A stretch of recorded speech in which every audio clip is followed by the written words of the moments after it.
Hello everyone, মই ধ্ৰুৱ শ্ৰীৰাজ কোৱা এটা ভিডিঅ' লৈ আহিছোঁ তোমালোকৰ ওচৰলৈ।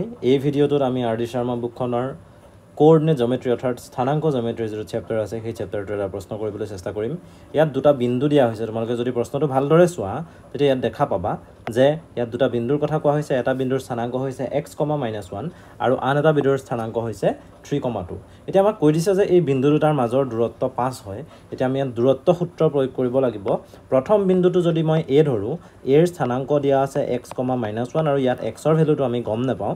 আৰু দ্বিতীয় বিন্দুটো হৈছে b, যাৰ স্থানাংক হৈছে 3,2। Now we have to find the value of x if the distance between a and b is 5. দূৰত্বটো ইহঁত দুটাৰ মাজৰ যিটো দূৰত্ব সেই দূৰত্বটো আমাক কৈ দিছে।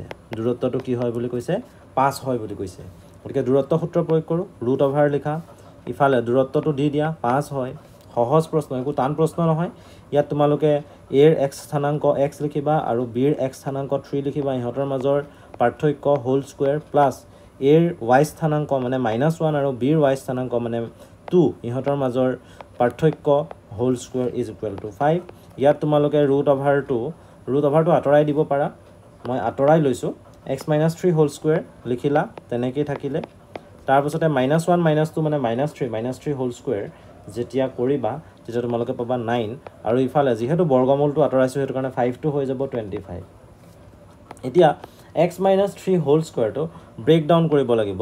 তেতিয়া হ'ব x স্কুৱেৰ মাইনাছ, এইটো তোমালোকে জানা a - b হোল স্কুৱেৰত পৰিব x square minus 6x plus 9 আকৌ প্লাছ 9 আৰু এটা 9 আছে, হয়নে? আৰু ইফালে কি আছে 25।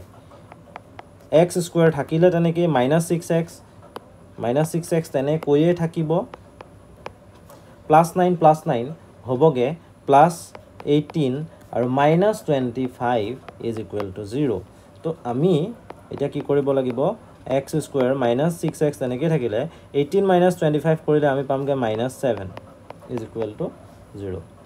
এতিয়া এইটো কি কৰিব লাগিব? আমি মধ্যপদ বিভাজন কৰিব লাগিব, x ৰ ভেলু উলিয়াব লাগিব। চ' x square -7x plus x -7 is equal two 0। এইটো মধ্যপদ বিভাজন কৰিব তোমালোকে সকলোৱে জানা, ক্লাছ 7ৰ পৰা এই বস্তুটো শিকিছা তোমালোকে, গতিকে পাৰিব লাগিবই। x whole into x -7 plus 1 লিখিব লাগিব, কাৰণ x -7ৰ পৰা আমি 1 কমন ল'লে হৈ গ'ল x -7 থাকিলে ইজ ইকুৱেল টু 0। নাও x -7টো যেতিয়া আমি কমন ল'লোঁ ইয়াত আহিব x + 1 is equal two 0। x ৰ ভেলু কি হ'ব? x ৰ ভেলু আমাৰ x -7 ইজ ইকুৱেল টু 0 ওলাব, বিকজ দুটা ৰাশিৰ পূৰণফল যদি শূন্য হয় তেতিয়া হয়তো প্ৰথম ৰাশিটো শূন্য হ'ব, নহ'লে বা দ্বিতীয় ৰাশিটো শূন্য হ'ব। প্ৰথম ৰাশিটো শূন্য হ'লে x ৰ ভেলু পামগৈ আমি 7 আৰু দ্বিতীয় ৰাশিটো শূন্য হ'লে আমি x ৰ ভেলুটো পামগৈ -1। গতিকে x ৰ দুটা ভেলু পালোঁ, এটা হৈছে 7 আৰু এটা হৈছে -1। তোমালোকে এনেদৰে ভিডিঅ'বোৰ চাই থাকিবা। যদি ভিডিঅ'বোৰ ভাল পাইছা তেতিয়াহ'লে লাইক কৰিবা, শ্বেয়াৰ কৰিবা আৰু আমাৰ চেনেলটো যদি ছাবস্ক্ৰাইব কৰা হোৱা নাই তেতিয়াহ'লে ছাবস্ক্ৰাইব কৰিবা। ধন্যবাদ।